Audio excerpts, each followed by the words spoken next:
I was pulled out of my seat at the head table during my father's retirement gala, right in front of 300 guests. "Sorry, this spot is for someone more deserving," my stepmother said, then let her daughter, a glamorous lawyer, sit down. I froze, but instead of crying, I pulled out my phone and sent an email I had already drafted. Everything was about to turn upside down. My name is Melissa Carter, 35 years old, a third-grade teacher at a public school in suburban Chicago. That night, the crystal chandelier in the Grandview Hall sparkled, reflecting down onto tables draped in crisp white linens, wine glasses lined up perfectly, and the soft notes of a piano drifting through the air.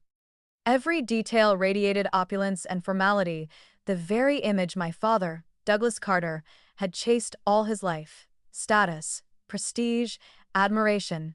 My husband, Ethan Ward, and I arrived 5 minutes late because of traffic on the interstate. I wore a navy dress I had bought 3 years earlier, the night I won the State Teacher of the Year award. It wasn't new, but I chose it because it reminded me of the moment I felt proudest of my work.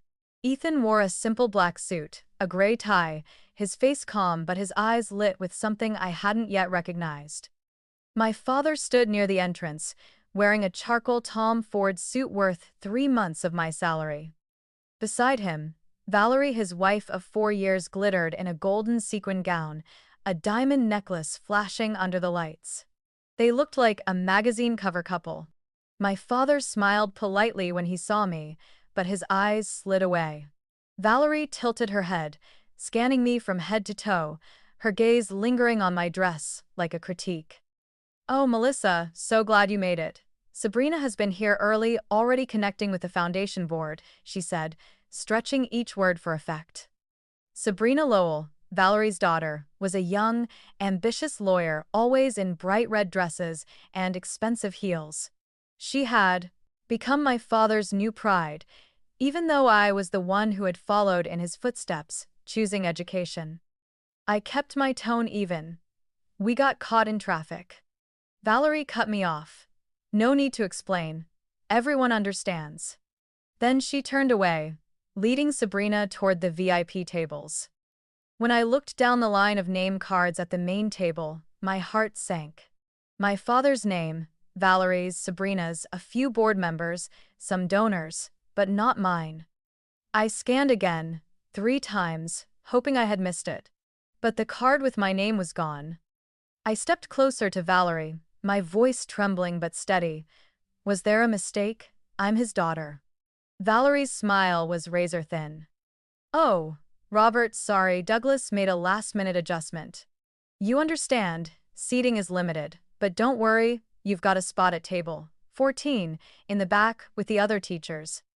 You'll be more comfortable there." More comfortable there, cut into me like a blade. I glanced at the VIP table and saw the only empty chair, right beside Sabrina. She had her hand resting on the back of it, laughing with Harold Nguyen, the chairman of the Carter Scholars Fund, the very seat promised to me 3 years earlier. I turned to my father. "Dad, why don't I have a place here?" He adjusted his tie, eyes sliding away. "Sabrina has more connections, which are necessary for the fund. This is business, not personal. You'll be at table 14, with other excellent teachers." The word excellent from his mouth sounded no different than second class. Sabrina's laugh rang out, sharp, then she turned to me. "Oh, Melissa, you made it. Cute dress it looks, comfortable." Her eyes lingered just long enough for the nearby guests to hear the jab. I took a deep breath, forcing the tears back. Ethan set his hand on my shoulder, his voice low and firm. "You're not the one who's wrong." I nodded slightly, my throat tight. We walked to table 14, tucked behind a pillar near the service door. The tablecloth was cheap polyester, the flowers already wilting. Around me sat teachers I knew from regional conferences. They tried to smile, making small talk. "Melissa, didn't you win Teacher of the Year?" I nodded, forcing a grin. "Yes, I did." But I saw the pity in their eyes. They knew I had just been pushed out of my own family in front of them. At the VIP table, Valerie paraded Sabrina before donors. This is Sabrina, my daughter. She just won a multi-million-dollar case for the Peterson Foundation, a true star. Then she raised her voice deliberately. And that's Melissa, teaching at PS 48. Public school, you know. The way she said public school made it sound like a disease.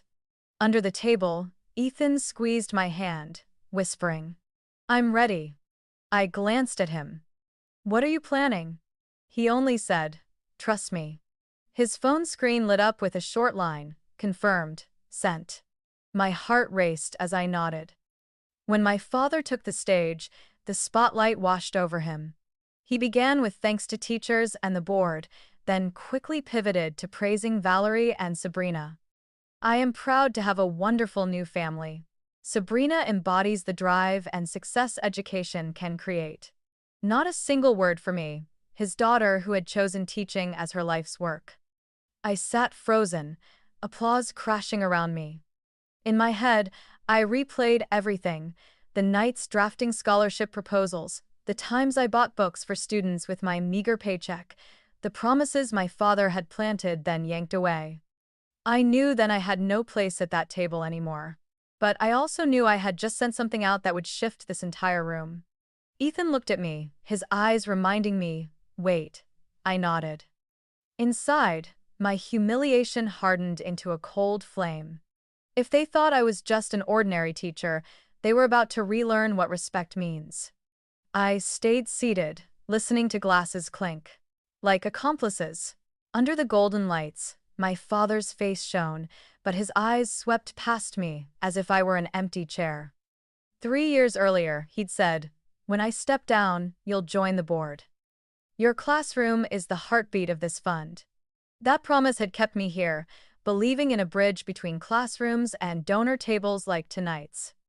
Every Thursday since then, I'd been at the library, grading papers, then reading reports on teacher burnout.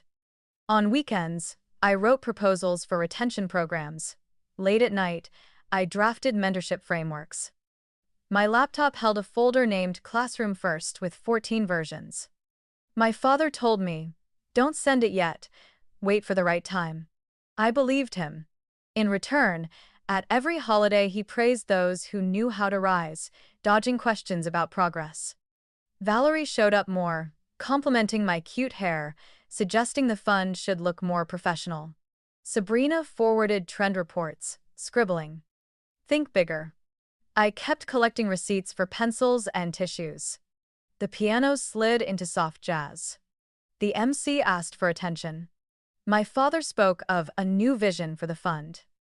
On the LED screen, slides flashed, corporate partnerships, growth roadmap. I told myself it was just a facade, the heart of the fund must be classrooms. Then he spoke of family. He clasped Valerie's hand, applause rippling like surf. And tonight, I introduced the next member of the Carter Scholars Fund board. My heart stalled, Sabrina Lowell. My name never appeared. Sabrina rose, her red dress blazing. Valerie dabbed her eyes, mouthing, "You deserve this." My table fell silent. A teacher set her hand gently on my wrist. In my mind, the spreadsheets of late nights flickered. I had dreamed of hearing my father say my name not for glory, but so classrooms would have a voice where money decides. That dream dropped like soaked paper. Ethan leaned close, his voice soft. "The plan is still on. Breathe slow." I nodded, my fingers gripping the table's edge. On stage, my father smiled at Sabrina with a look I once longed for. He spoke of law-business education alliances. He said nothing of missing textbooks or dwindling pencils. The MC invited Sabrina to speak. She took the mic, confident. "We must train leaders. We can't keep pouring money into trivial supplies." The word trivial fell like an ice coin. I thought of the tissue boxes I bought, the packs of markers from discount bins, the gleam in children's eyes when they open new books. Trivial is what outsiders call the essentials. I didn't stand.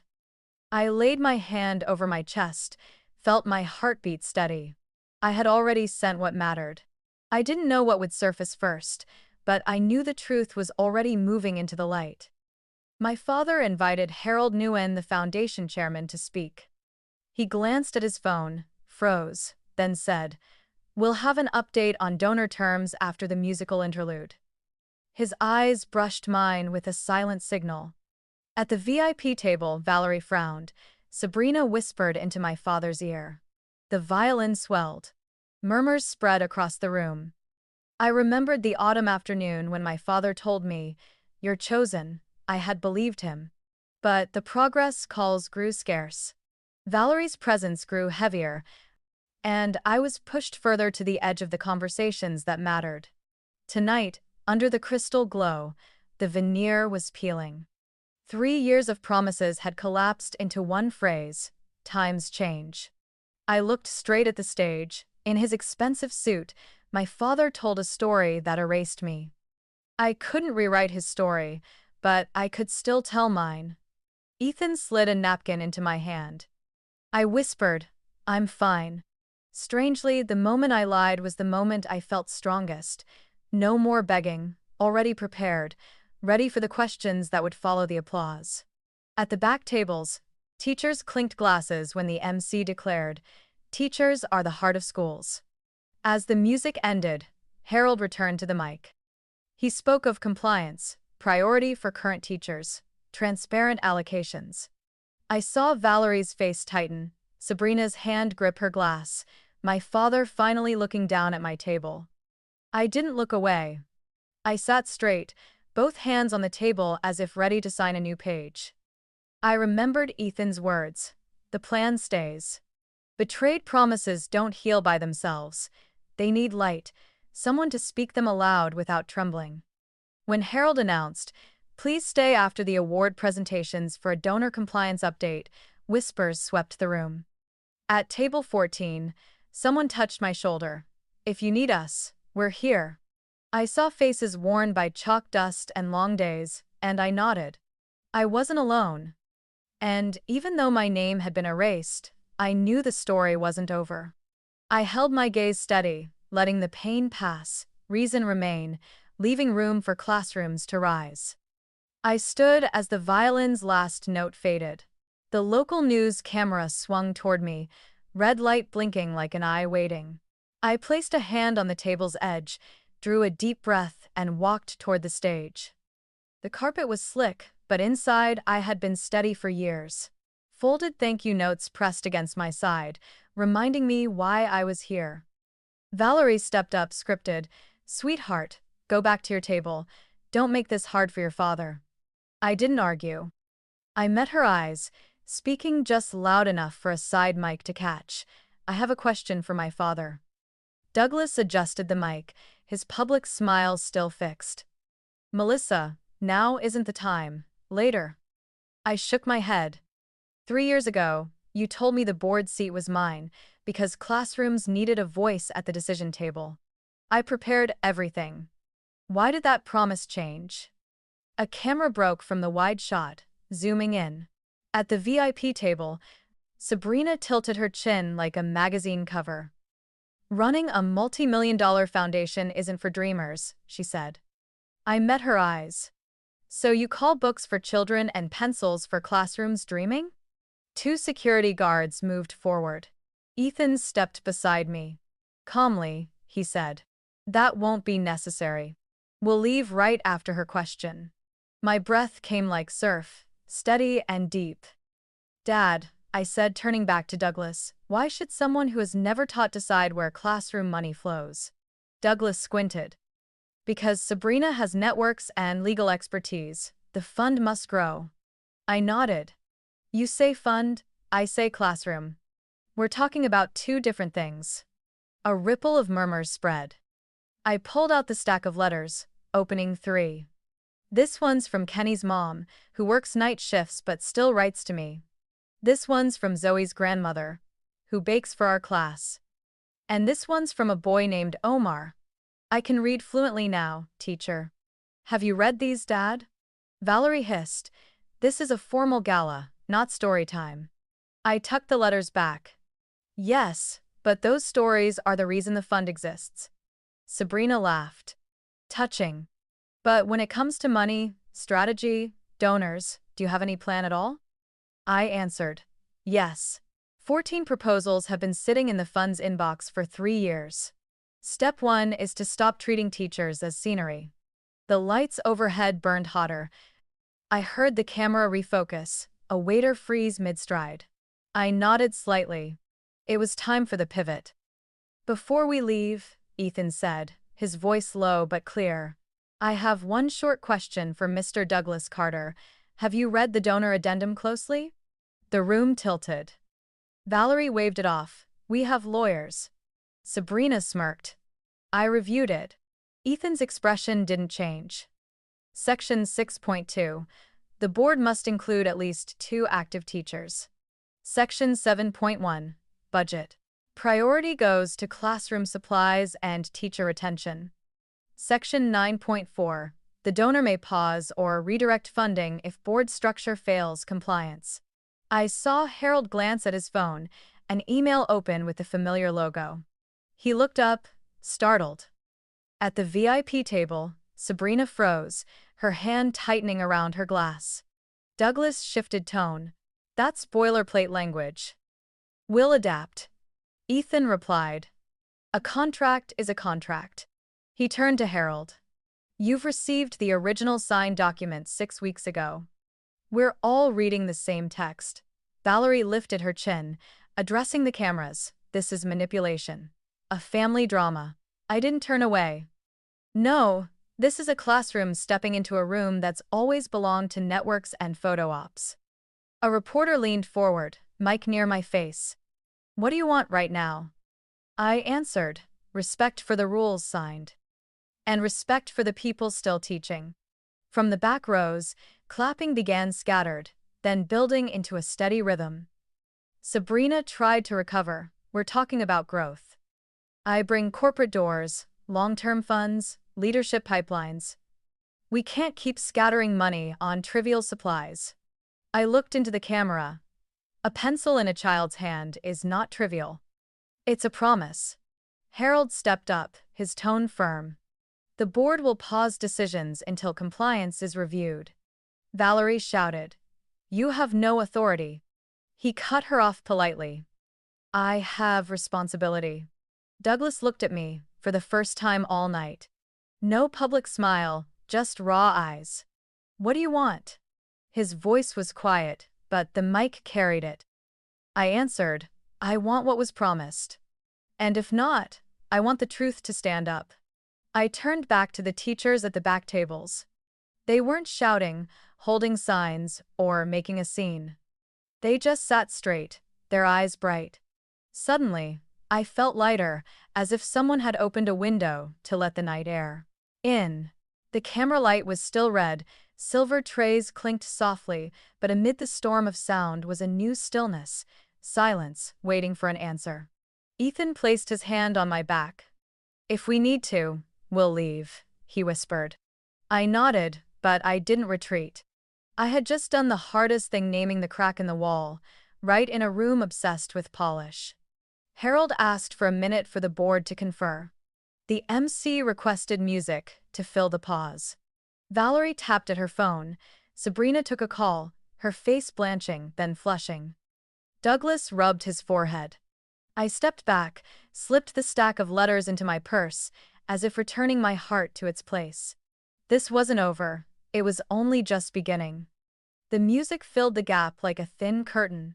I stood at the edge of the stage, listening to spoons tapping glasses, counting 1-2 to steady my breath. Harold had stepped into the adjoining room with a few board members.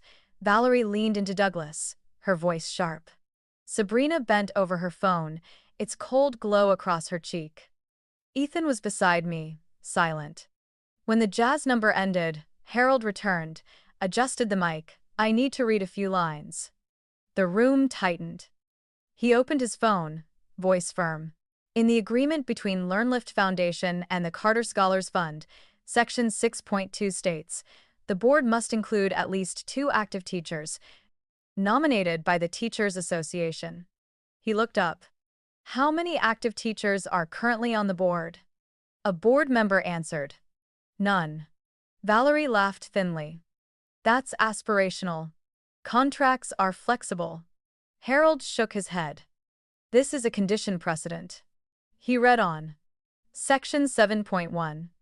At least 50% of the annual budget shall be allocated to classroom supplies, teacher mental health support, and frontline teacher retention, with documentation from schools. At the back rows, a teacher bowed her head as though a weight had finally lifted. Sabrina asked for the mic. We're still hitting other benchmarks. I designed the leadership branch training administrators for the future. Legally, that allocation isn't prohibited. She smiled at the cameras. That's how big funds scale. I spoke slowly. A fund only scales if it remembers who it was born for. Kids need books and desks now, not a management seminar 10 years down the road. Sabrina curled her lip. Sentimental thinking. Growth needs a launch pad. Harold raised his phone.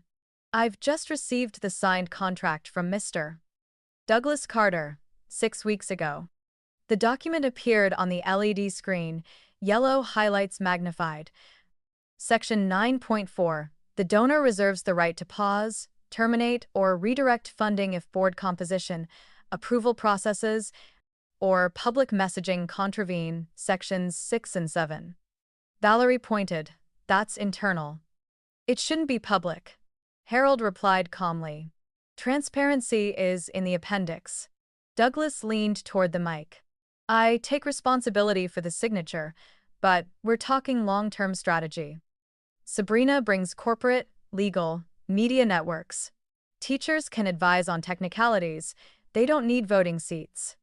He looked around as if waiting for applause. Only chairs scraped.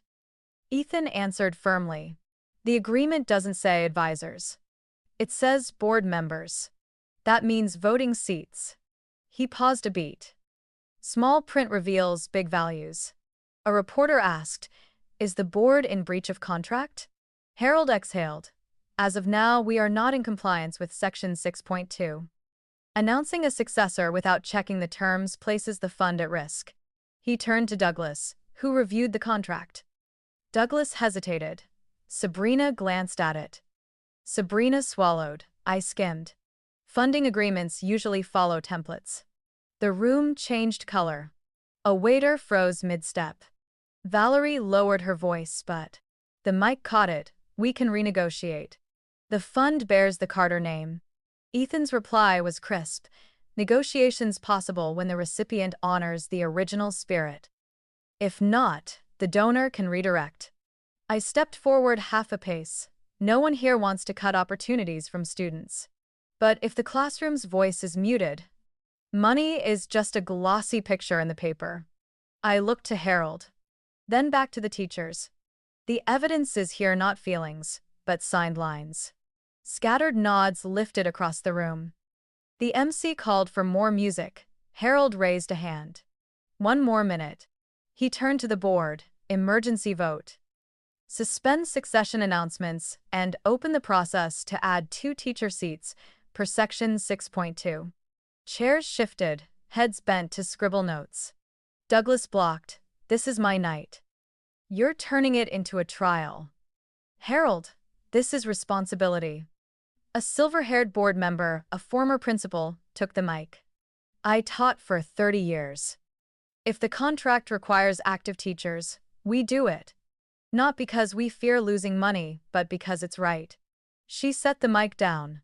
My eyes burned, but I stood steady. Harold raised his head. The board consents to suspend the announcement and initiate the process to add 2 teacher seats. Applause broke out unevenly, swelling from the back rows toward the front. Valerie panted. Fine, but Sabrina is still the strategic fit. Sabrina jumped in. I'm willing to learn. And no one has proof I've disrespected teachers. I tilted my head. I don't need to repeat the word trivial. The rest, everyone already heard. A soft murmur, then quiet. Harold closed. We will hold a public hearing, invite teachers to submit proposals. The donor will attend to align criteria. He snapped his phone shut, took a long breath. I hope tonight is still a beautiful evening, because it reminds us why we began. Music returned, Steady. I stepped back from the mic. Ethan leaned in. You okay? I nodded. Inside, one thought surfaced. Sometimes, small lines are how justice writes in bold. I looked around. Faces once cold now showed cracks. Through the cracks, fresh air drifted in. I knew this wasn't the end, but at least a door had opened wide enough for light to find its way in. The music drifted back, but no one listened. Valerie slumped in her chair, her fingers still pointing at me. Douglas looked down, then up at the LED screen now blank. Harold pocketed his phone. Without waiting for the MC, Ethan stepped forward, calm as though he had chosen the moment long ago. He set his hand on the podium edge. Give me 1 minute. Just 1 minute to speak to the reason you're all here. Valerie snapped her fingers for security. End this family drama. Ethan didn't turn. We'll leave right after, he spoke into the side mic. But some things must be said in the right place, at the right time. The room fell still. The day I met Melissa, he began, she had just paid for 2 crates of discount books. I asked why not let the school buy them. She said the budget was gone, but the kids needed books now. That night, she stayed up until 3 a.m., mapping out reading plans for each child. He looked into the lens. I grew up in a teacher's home. My mother taught for 30 years, bought chalk herself, taped progress reports to the fridge. I thought that was normal. It was actually a warning bell. The clinking of silverware faded. At table 14, a teacher smoothed his napkin flat. I stood still, hearing Ethan weave back the threads I thought had snapped. Some ask why I know the contract terms so well, Ethan said. Because I wrote them. He paused. I'm Ethan Ward, co-founder and CEO of the LearnLift Foundation, the donor of $5 million to the Carter Scholars Fund. The room shifted pressure. Chairs creaked. Valerie laughed. Don't kid us. You drive an old Civic, shop at Costco. Ethan nodded. Yes, I choose to spend on classrooms first, leave the crystal trophies for later. Douglas strode forward. If that's true, why keep silent? Why not tell me from the start? Ethan looked him in the eye. Because I wanted someone who speaks about education to recognize your daughter's worth without measuring it by a business card. Because I wanted the promise kept for its truth, not its convenience. Sabrina grabbed the mic. The donor's identity doesn't change fund structure. The fund belongs to the community. Ethan nodded. Exactly, and that's why the protections for active teachers must be honored. They're not weapons, they're guardrails for the founding purpose. Harold reminded everyone. The suspension vote stood. Ethan nodded. I respect the board. 1 more minute. He turned to the back rows. I know the feeling of sitting at the edge of the room. LearnLift was born to turn the mic toward the people usually left outside the frame. Valerie snapped. You're using money to hijack an evening. Ethan shook his head. I'm using truth to correct a mistake. Money misdirected is just expensive noise. I felt my heartbeat slow. I wanted to throw my arms around him, then realized he didn't need it. He hadn't set a trap. He'd placed a mirror in the middle of the room. To be clear, Ethan said, since our wedding, Melissa hasn't received $1 from LearnLift. She doesn't know the full scale of the fund. We live on salaries, spend on ordinary things, new tires, plumbing repairs, books for her class. I don't brag. I say it to remind you that at the center of every balance sheet is a desk in a classroom. Applause broke out. Douglas's voice dropped. You could have said this privately. You didn't need to humiliate me. Ethan answered slowly. I don't want to humiliate anyone. But tonight, Melissa was pulled from her chair, dismissed as emotional decor. In rooms like this, people only believe what they hear publicly. So I chose public words. Sabrina sneered. You've turned a professional event into a morality tale. Ethan looked straight. I'm reminding us of the moral contract that precedes every legal one. Respect for teachers.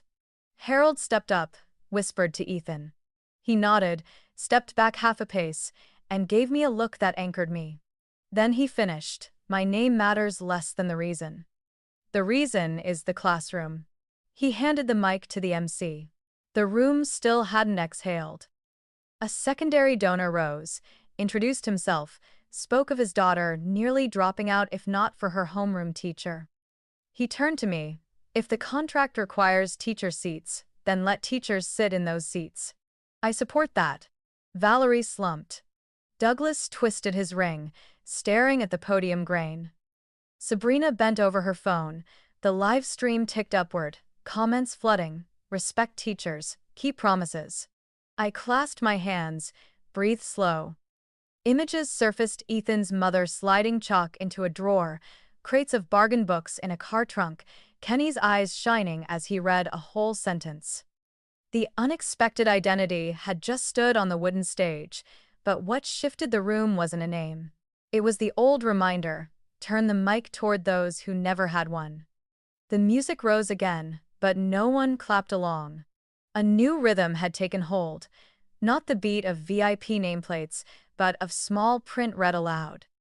I laid my hand on the armrest, feeling the wood grain cool like a promise, freshly rewritten under the lights. I stood a little taller. The sound in the hall dropped a register, as if someone had flipped a master switch. Harold lifted the mic, voice steady, not loud. The Carter Scholars Fund suspends all disbursements as of this moment for compliance review. The donor has issued formal notice. A ripple swept the hall like wind across water. Valerie shot up, diamonds flashing. You have no right to freeze a celebration, she said, her smile brittle. Harold calmly. I'm not freezing the celebration. I'm pausing the money. Different things. Sabrina leaned into her father, whispering. Her phone buzzed nonstop, partner names flashing. Douglas twisted his wedding band, staring into the space between people and the contract on screen, as if searching for an exit. Ethan stood still. His part was done, the rest belonged to process. I looked at the back rows. Teachers sat straighter, as if someone had pulled their chairs closer to the stage. What I felt wasn't triumph but relief, like a burden sliding off. The MC tried to steer the program back. Next, a saxophone performance. Harold raised his hand. 5 minutes for process. He read, within 7 days. The board will open 2 active teacher seats with association letters. Within 30 days, the budget must show allocations for supplies, retention, and teacher wellness. All interim decisions must be recorded publicly. Where public? A donor asked. On the fund's website, appended to the contract, Harold replied. Applause sparked in the back, then scattered mid-room. Valerie refused to sit. She stepped forward, smile frozen. We can negotiate. Rename the program, add an advisory panel, tweak a few lines. Don't make this a tragedy. I spoke slowly, not combative. The tragedy isn't the decisions. It's when people forget to read the clause that starts with why. Sabrina cut in. You treat clauses like scripture? I replied, they're commitments. And the scripture of classrooms, every teacher carries one. Gradebooks, parent call logs, children's letters. Harold handed the mic to Ethan to read the donor statement. Ethan nodded, shook his head. I've sent it. Everyone just heard enough. A young board member suggested a compromise. Keep the successor, but add 2 teacher seats for balance. The hall stirred. Harold shook his head. The agreement requires board composition first, then personnel announcements. We've done it backward for too long. Sabrina took another call, her voice low. Yes, I'll send an explanation. She hung up, stood still, and looked at me. For the first time, her eyes lacked the colors of winning and losing, holding only confusion. Douglas took the mic. Sorry, the procedure interrupted the joy. But the big road requires prioritizing people with networks. We'll adjust gradually. I answered just loud enough. Gradual adjustment is what teachers do every day. But there are 3 things that can't be gradual: respect, promises, and signed terms. Harold shortened the awards ceremony. At the back tables, some snapped photos to send to colleagues.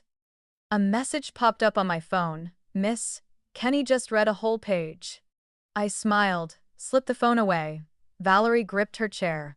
If the donor withdraws, half-finished projects will halt. Is that the reputation you want?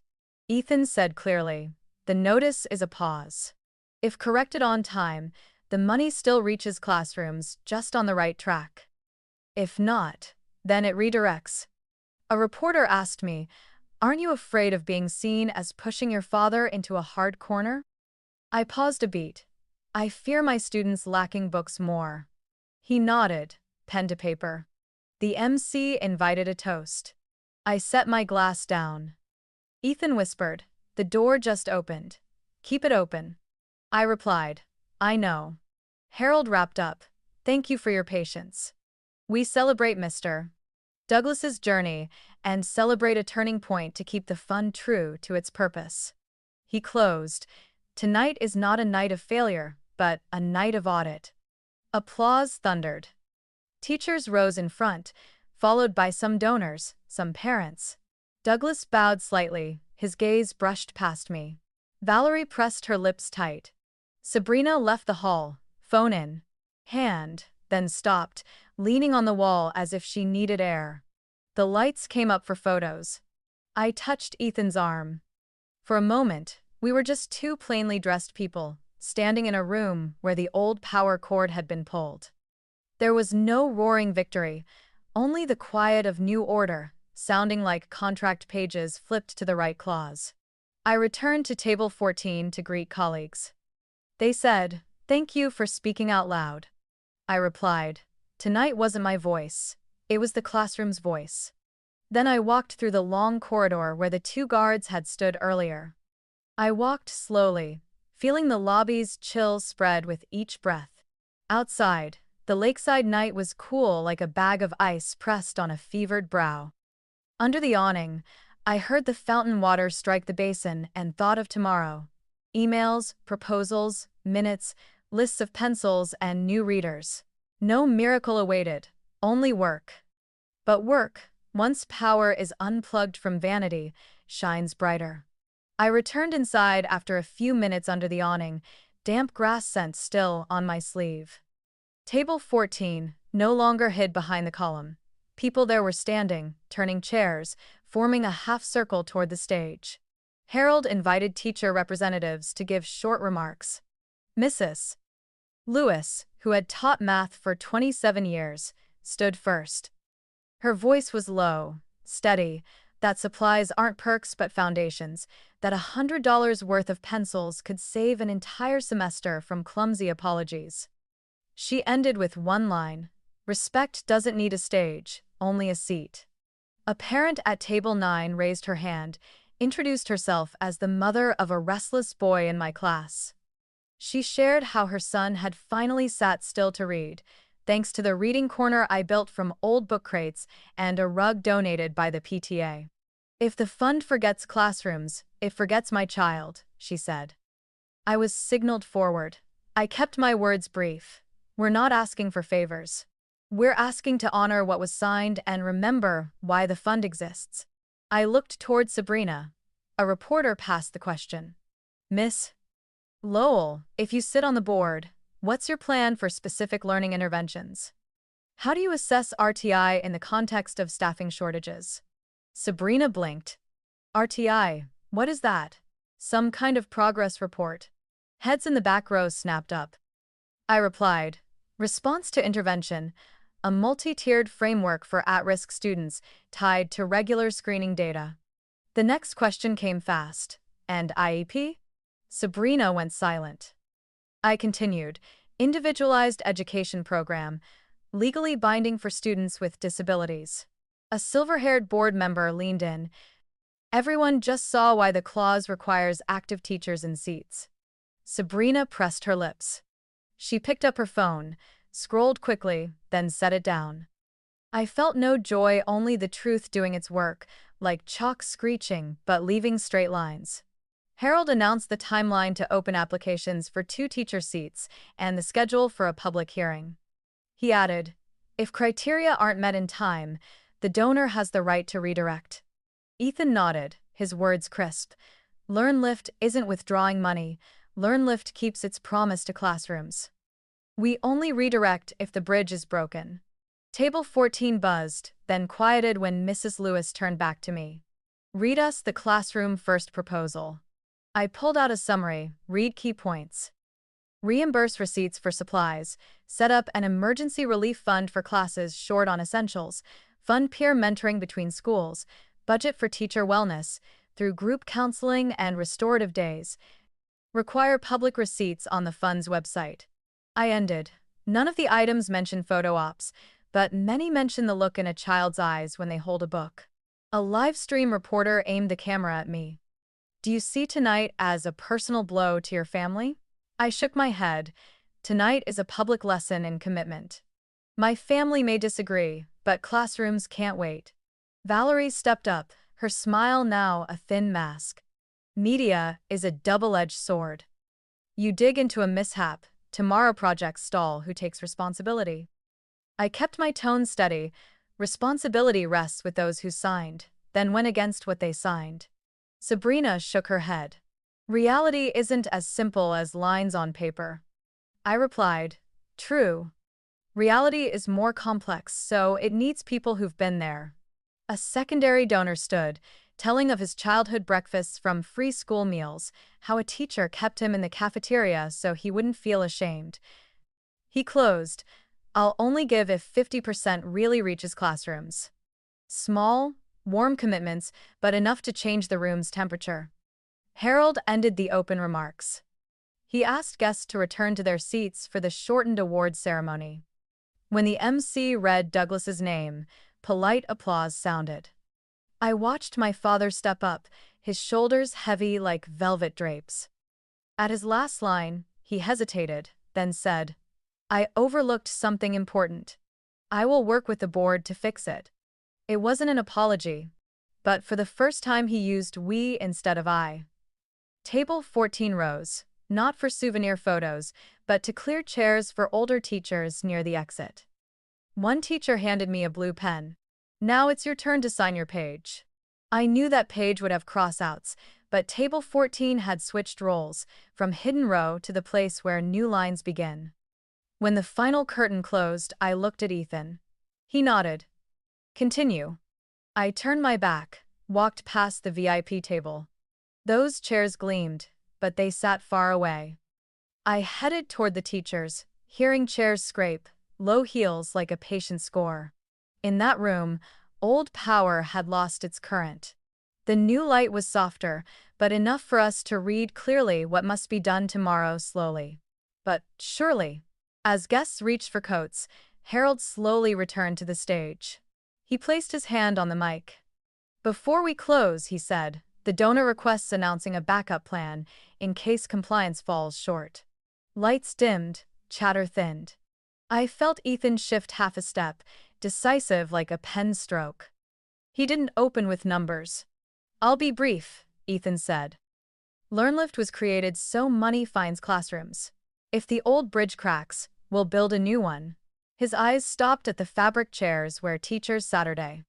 Tonight, we established the Melissa Carter Fund for Excellent Teachers, starting with $5 million, ready to redirect if the current fund can't correct in time. A gasp rippled from the back. Valerie exclaimed, using the family name to polish? Ethan calmly, using the name to remember the reason. The reason is a teacher bringing pencils when the budget ran dry. He turned to Harold. I invite you to serve as independent co-chair, overseeing compliance and transparency. Harold paused. He looked at me, then nodded. I accept, on condition the board has a majority of active teachers and parents. Ethan replied, that's in the bylaws. On screen, a slide showed a board of 5 active teachers, 2 parents, 1 school mental health expert, and 2 rotating seats for the donor and community representative. Each seat had terms, conflict of interest standards, and open records. The MC called my name. My heart jolted. I stepped up, the scent of polished wood and perfume lingering. I gripped the mic like holding a student's hand at the school gate. I accept, I said, but with 2 conditions. I still teach third grade every morning, and every dollar spent must see a student at the end of it. I paused. This fund is not a reward for me. It's a commitment to those who teach. At table 14, Mrs. Lewis clasped her hands. The next slide listed disbursement criteria: reimburse, classroom supply receipts, emergency funds for books, chairs, headphones, scholarships to raise standards, funding restorative days and group therapy for exhausted teachers, budgets for mentoring between veteran and new schools, pilot reading corners, and early intervention, all tied to public receipts each quarter, with school names, not student names. Transparent, close enough to trust, far enough to protect, I said. Sabrina smirked. A cute, emotional stunt. But real money needs professionals. I didn't turn away. Professionalism is knowing what you don't know. Come to the hearing, then answer about RTI, IEP, and percentages with data. Valerie cut in. And if we sue for defamation? Ethan replied, that's your right. Redirecting is the donors. Douglas spoke. What do you want from your father? I turned to him. Sit through one reading intervention, just in the back. Then read the new bylaws. If you see it's right, say, teachers sit in decision seats. He looked up, speechless. Ethan raised his hand. I'll match every personal donation tonight to the new fund, up to $500,000. Anyone who wants to try a bridge without photo ops, but with real strength, please join. Phones lit up across the room. A parent called out, $5,000 for the reading corner. A business owner stood, $20,000 for durable chairs and headphones. Applause burst uneven, but real. Harold set the timeline. The website will open for volunteer auditors to check receipts. I sign under the transparency page. He turned to me. Tomorrow, 8 o'clock, we meet to schedule the hearings. I said, yes. Sabrina's gaze sank, measuring the gap between law and classroom. Valerie stayed put, clutching her purse. Douglas bowed his head for a long time. I didn't linger on them. I looked toward the tables, once called the margins, now shifted near the center. What I felt wasn't victory, it was peace. The classroom had arrived. When the program closed, people lined up to greet us, not for photos, but for links. A young teacher said, keep my number, please. My school needs a reading corner. An assistant principal handed over a receipt envelope. An elderly woman pressed $10 into my hand, whispering, long ago, a teacher saved me from shame. I accepted, bowed. On the way out, Ethan slowed so I could greet the last person. Do you regret naming the fund after you? I asked. He shook his head. A name is just a signpost. The road is the one you're walking. We stepped through the glass doors, night air cold but my chest warm. I knew. Starting tomorrow, the inbox would swell, the calendar fill, fatigue arrive. But it would be the right kind of fatigue. At the parking lot, lake wind carried the scent of water. I looked at the old Civic, recalling Ethan's words, save the crystal trophies for later. I thought, no need for trophies. What's needed are fresh pencils, clear headphones, well-lit reading corners, and a fund bearing my name, to remind me daily that a teacher's honor doesn't live in velvet galas. The next morning, with the city still in mist, my inbox was full. Subject lines stacked, thank you, teacher. Please send fund link. We want to volunteer, and some anonymous reproaches. I brewed coffee, listening to its drip like a new clock. Ethan had risen first, left a note. 9 o'clock call Harold, 10 o'clock check donation portal, afternoon stop by the garage for tires. Life still had wheels and ordinary errands. At school, the hall smelled of freshly sharpened pencils. The kids rushed in. Kenny held up a new book. Miss, I read page 3 already. I placed a sticker on the cover, whispered. Page 4 is waiting. Maya arrived early, setting a box of tissues on the desk. My mom sent these. I thanked her. Mid-morning, the principal called me into the office. On the table lay the local paper, front page open, Photo from the gala, me at the mic, Douglas behind, bold headline, small print, loud voice. She said, "Some parents ask if we're involved in politics." I replied, "We're involved in classrooms." She nodded. "That's good. But you need boundaries. From now on, talk about the fund after school hours, and absolutely no money in class." I signed the memo, feeling lighter for the clear lines. By noon, the phone buzzed nonstop. A TV channel invited me for an interview. I declined, suggested they interview another teacher about RTI. A group of young lawyers offered to help check receipts. I forwarded them to Harold. There were also a few sharp messages. "Don't destroy your father's fund." I set the phone down, opened the lunchbox. Ethan had packed chicken rice, an apple, and a small note. "Eat slowly." In the afternoon, Harold sent a draft of the bylaws for the fund bearing my name. He and I went through each line: spending scope, approval process, data protection. Ethan sat at the corner table, checking the donation portal, marking display glitches. We were like carpenters building a wooden bridge. The paint smells still sharp, but the joints fit snug. At night, Valerie called. Her voice was harsh and tired. "What do you want? A public apology? Money? A seat of honor?" I leaned back in my chair. "I want boundaries. Stop calling teaching trivial. And stop smearing me to the relatives." She gave a thin laugh. "The relatives stand with us." I answered, "I choose to stand with the classroom." She hung up, leaving a long beep like a cord just cut. On the third day, Sabrina sent a short email. "I want to learn about RTI and IEP." I replied, "Come to my class Friday, 8:15. We'll observe a reading intervention, then talk for 15 minutes. I didn't expect miracles, but I trusted a silent hour of watching. That same day, Douglas called. Without circling, he said, "I feel ashamed." "I'm sorry" sat on my tongue, but I held it back. I said, "Start by attending a lesson, like Sabrina. And post one line apologizing to teachers for putting network above classroom." He hesitated. "I'm no good at social media." I told him, "Write it by hand, take a picture, send it to the school paper." He was silent a long while, then promised, "I'll try." That evening, we made a list of things to guard boundaries. Don't let fund meetings spill into grading time. Don't read comments before sleep. Don't let anger write in my place. I added one line: "Don't forget to eat lunch." On the fifth day, the live stream reached 1 million views. Beneath were thousands of comments. Some called me a hero, others a traitor. I put the phone down, walked around the block for 10 minutes. Friday, Sabrina arrived at 8:10, dressed simply. I seated her at the back corner of the class, told her to stay quiet. Kenny stumbled on the trar sound. I pointed to the phonics chart. He corrected it, eyes bright. Maya raised her hand to remind him to share turns. Sabrina watched intently, sometimes jotting words.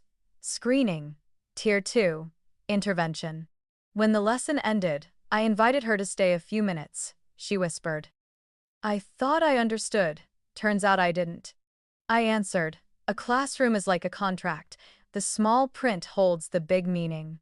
That afternoon, Douglas sent a photo of his handwritten letter, published in the school paper. A few dry lines, but one sentence stood out. "I apologize for forgetting to start with classrooms." I read it, neither crying nor folding my arms in forgiveness. I sent back a thumbs-up icon, then added, "Monday, 8:15, back row seat." That night, the fund received a donation from a small company that builds sturdy desks for public schools. They wrote, "We're not rich, but our desks can bear heavy hearts." Ethan chuckled. A perfect slogan. I signed the thank you letter. Before bed, I switched on the warm desk lamp, folded receipts. I recalled the principal's words, "Boundaries help you last." I added to the list, "Don't accept the savior role." I knew I was just a teacher, and the only miracle I had was persistence. Outside the window, The lake lay dark like a giant pane of glass. I listened to my heartbeat not pounding like that first day, just steady. The aftershocks remained. Phone, press, relatives. But amid the noise, I held a still space, where there was table 14, the tiny reading corner, and children learning to grip pencils firmer each day. I turned off the light, breathed deep, then slept. That was enough to move into tomorrow.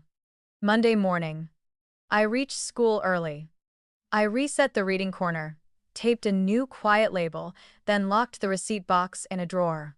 The opening bell reminded me, before meeting rooms, I had a classroom. Kenny boasted he'd reached chapter 2. Maya asked to write a thank you note to the desk donor. I smiled, promised them after lunch. That afternoon, I biked to Grandview Hall for the first meeting of the fund bearing my name. Same old room, but new layout, student artwork on stage, each signed with class names. Chairs in an open circle, space in the middle for anyone to speak. Harold arrived early to test the mic. Ethan carried a box of files and a water bottle labeled, "Drink before you argue." I opened the meeting on time. "Welcome to the Melissa Carter Fund for Excellent Teachers," I said. "Today, we'll decide 3 things. Approve the bylaws, announce disbursement procedures, set the schedule for public hearings." The circle included 5 active teachers, 2 parents, 1 school mental health expert, and the donor seat filled by Ethan. In front of each was a nameplate, a marker, and a colored folder. Harold presented the bylaws. Conflicts of interest must be disclosed. Minutes posted. Quarterly, any spending over $5,000 needs 2 signatures and proof of classroom use. Mrs. Lewis proposed adding protect teachers, submitting receipts from internal retaliation. I added it. The room nodded.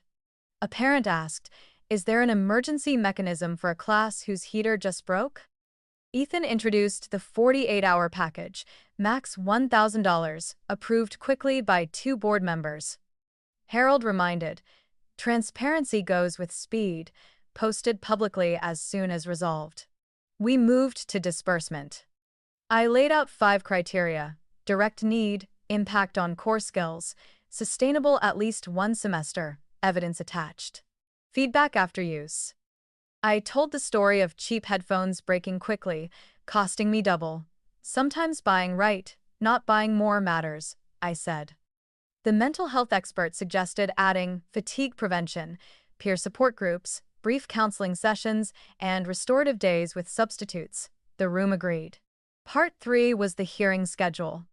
We chose 4 sites: public library, community center, church, and public school auditorium. I wanted the first at my school, so parents and teachers could drop in. Harold added Spanish and Polish interpreters. Ethan reminded to prep an online feedback portal for those unable to attend. Mid-session, Douglas walked in. He stood at the door, then sat in the back. I didn't call his name, just shifted my chair to show space left. Near the end, Harold asked, "Do we signal a matching round 1?" Ethan answered, "Yes. LearnLift will match all personal donations, capped at $250,000 in the first month." A parent raised her hand. I pledged $200 for easy readers. Applause warmed the room. We voted on the bylaws. The ballot passed hand to hand, pens scratching. Harold announced unanimous, and I felt light, as if a button had been unfastened at my throat. Next, I introduced the transparency portal. Each expense showing. School name, subject, short description, receipt attached, photo of supplies, and quarterly follow-up. No student names, no child faces. Data protection was a red line. A young teacher asked, "If a principal hesitates to allow reading corner photos, what then?" I said, "We post description and receipt, a photo of hands instead of faces, with consent forms. Boundaries give peace of mind." Mrs. Lewis added, "We're not asking favors, we're enforcing promises." Her line pinned the folder from flying. At closing, I invited 1 sentence each. A gray-haired parent, "My child reads faster because of non-crackling headphones." The expert, One timely restorative day can keep a teacher all year. Harold, I've seen many funds. Few start with gradebooks. Ethan, drink water, snack, then send long emails. The room laughed. I closed. From classroom to boardroom, we only changed chairs, not reasons. Douglas stood, slow but clear. He said just loud enough. I apologize for straying from the reason. No applause. The silence was gentle, like a warm towel on a brow. I nodded, wrote in the minutes, noted public apology. As people left, I lingered, peeling tape off student art. Ethan packed cords, folded chairs. Harold locked the file box, said, "Tomorrow the portal opens, it'll be busy." I replied, "Let classrooms lead the way." Then I turned off the lights, looked at the dark circle of chairs still distinct. I understood. The road from classroom to boardroom isn't far, if every word comes with a receipt and a child reading their first line. Outside, the lot emptied, lake wind carried water sent down the hall, bringing the feel of dismissal bell. I carried the file box to the car, knowing tomorrow still held chalk, fresh pages, and the call of miss, the compass that keeps me straight. That night, I came home late, hands smelling of polish and chalk dust. In the kitchen, Ethan was rinsing grapes, lamplight golden. He asked, "Okay?" I nodded, then shook my head, then leaned my forehead on his shoulder. His heartbeat steady like a metronome, pulling my worry into rhythm. I said, "I want peace, not victory."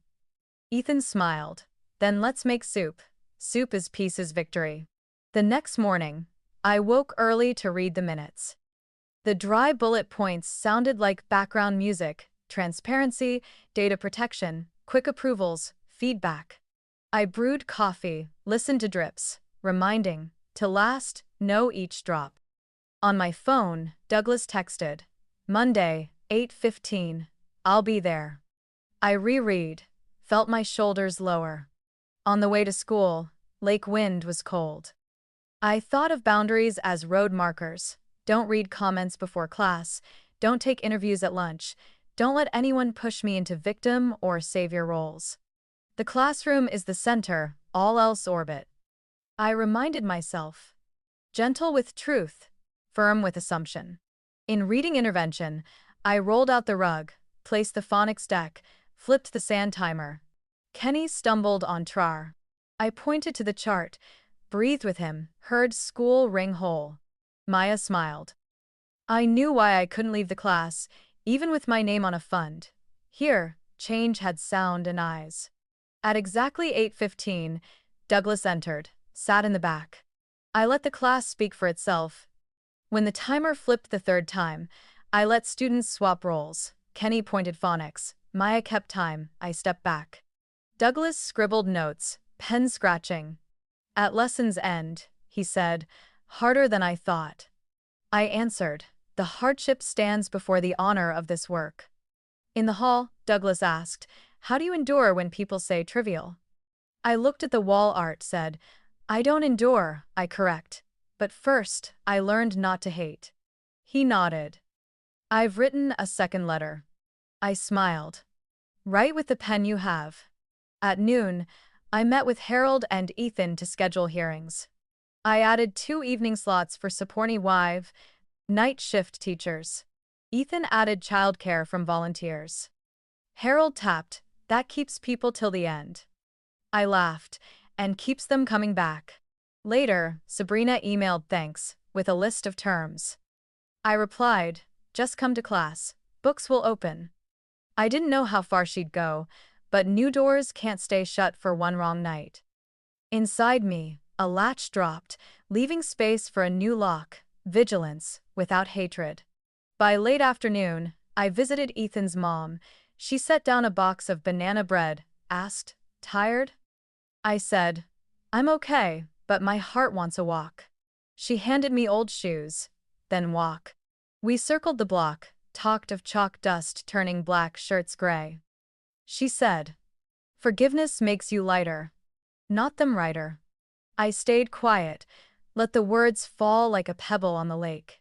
That night, Douglas called. He said he'd signed up for family therapy, once a week, 6 months. Will you come? I will, unless it clashes with intervention. He chuckled sadly. You put students above your dad. I said, that's right priority, right time. That night, the phone was less noisy. I opened the fund inbox, found a letter from a first-year teacher. I'm afraid I'm not good enough. I replied, good is a verb. Then turned off the light, held Ethan's hand, heart calm as a new notebook. The following days ran on long breaths and short lists. Prep for the library hearing, meet the receipt check group, approve a 48-hour heater fix, print reading corner posters. I practiced saying no, no early expansion, no funding with strings far from classrooms, no skipping lunch. Over the weekend, we tidied the apartment. Ethan said, keep 2 things on the wall, class photo and fund calendar. I added a small frame with Omar's shaky pencil note. I read smoothly. It bridged my mornings, noons, and nights. Sunday afternoon, I went alone to the lake. The wind smelled of far water. Seagulls tilted like white commas. I wrote, only the right work gets done. I recalled the gala, table 14, my father's eyes in the back row, Sabrina bending to jot notes. Those fragments didn't close a circle, they paved a road of rough stones. My steps felt less uneven. Late at night, Douglas sent a photo of himself in a library, behind him shelves missing books. Underneath, I want to donate 20 sets of comics to your class, but you picked the right list. I replied, buy for 3 other classes for me. Mine will have from the fund. He texted back, okay.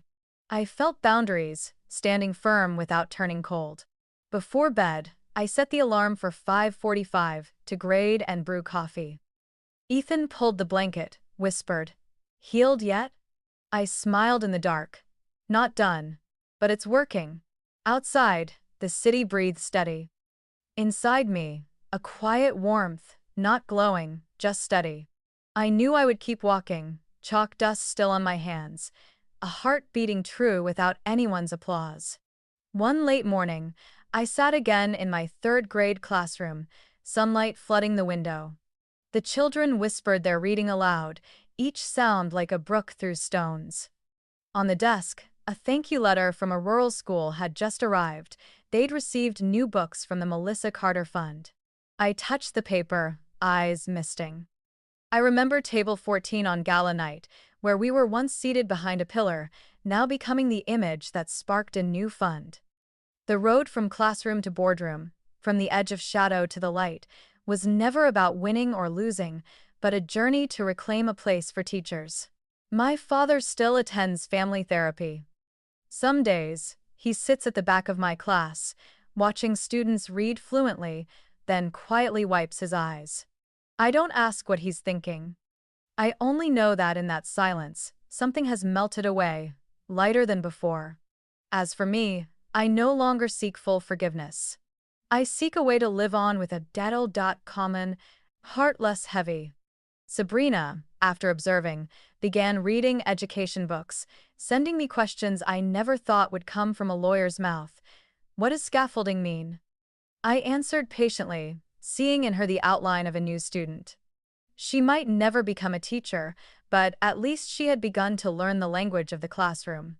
The new fund moved quickly, but warmly. Small relief grants went out fast.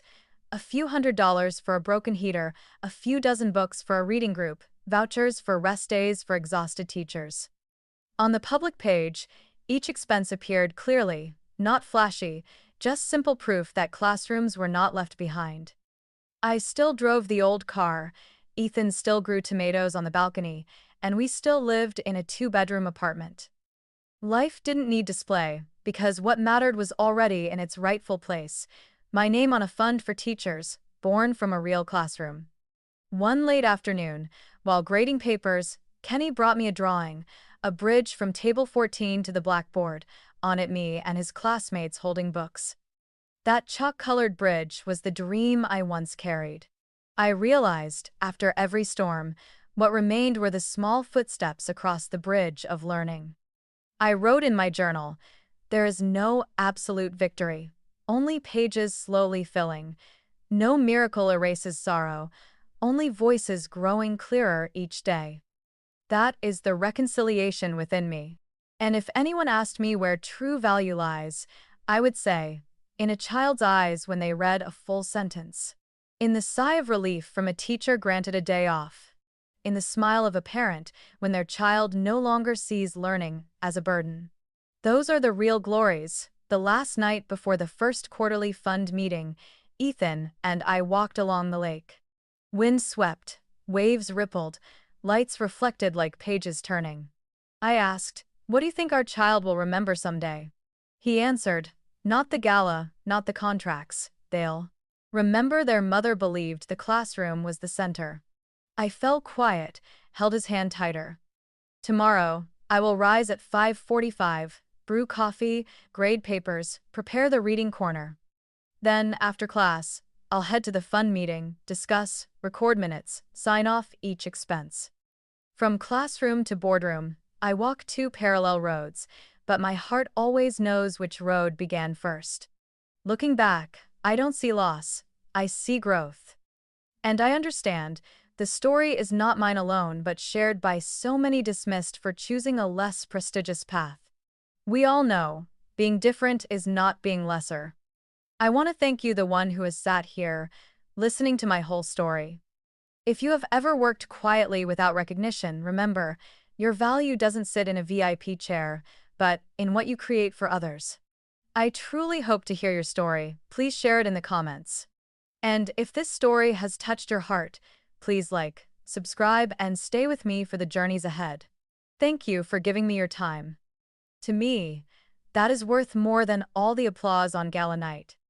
Because perhaps, from table 14 of the past, together we can build many more bridges carrying light from small classrooms to the great boardrooms of tomorrow.